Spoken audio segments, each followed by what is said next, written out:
Construction entrepreneurs, I just pulled over on the freeway to show you this house that I almost bid it on that I could have lost my shirt on. This is a prime example on why you should reach out, gain the knowledge you need to gain, not only about your trade, but about your business.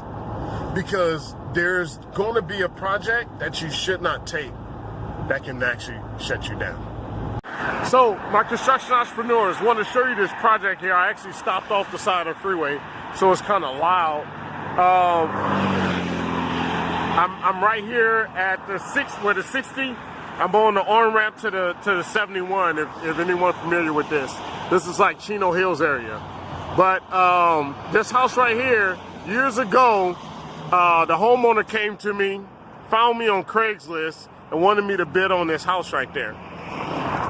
I was going to bid on all the foundation work and all the block work going around that house, okay? It was a lot of work, I was excited to do it, but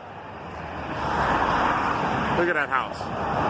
This guy was a superintendent for LA County School District, right?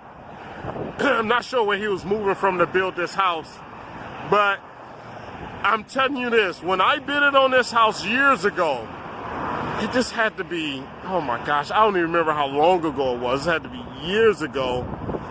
When I bid on this house, I did not know what I was doing. If I would have landed this project, I would have lost my tail and probably ruined this guy's dream. I would have ruined it. Because I thought I knew what I was doing, but I did not. I did not seek help. I bid on the job all by myself.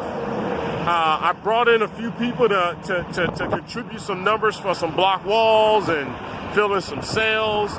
But I went back and forth with this owner about what type of blocks we're going to use, you know, split face, just regular block, regular gray block, or we was even going to use some like this interlocking kind of like a plastic type block that was pretty popular at that time in other countries. It looked like a pretty good product.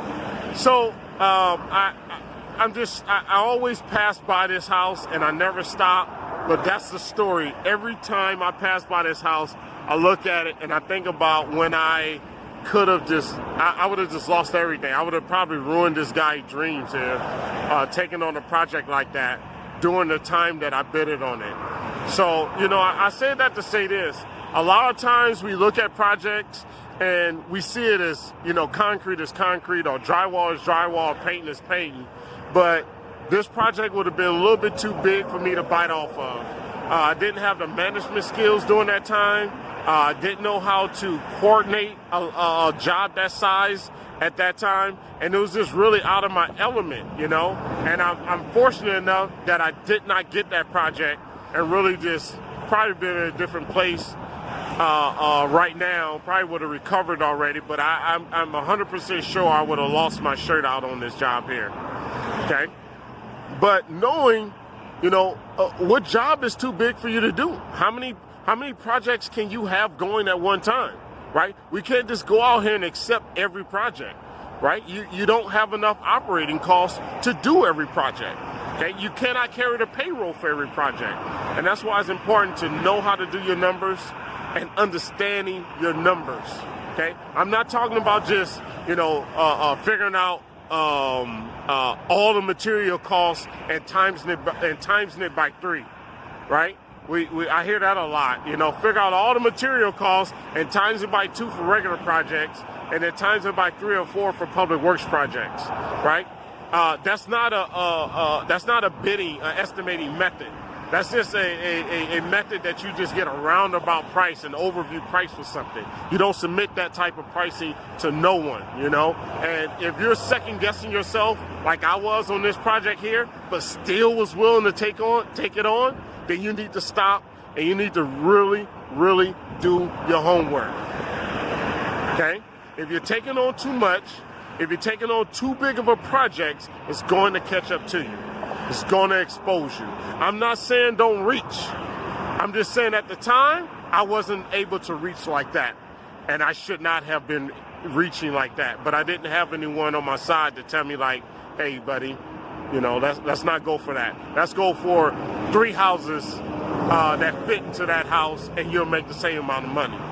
Okay, instead of just, you know, taking on one big hunk of house like that and then losing your tail.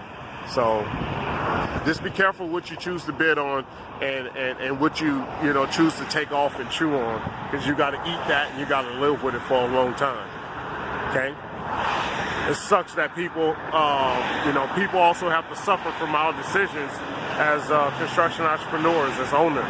So we got to be conscious of all those others that's following behind us as well. Wow. I'll let you go with that. Have a good one.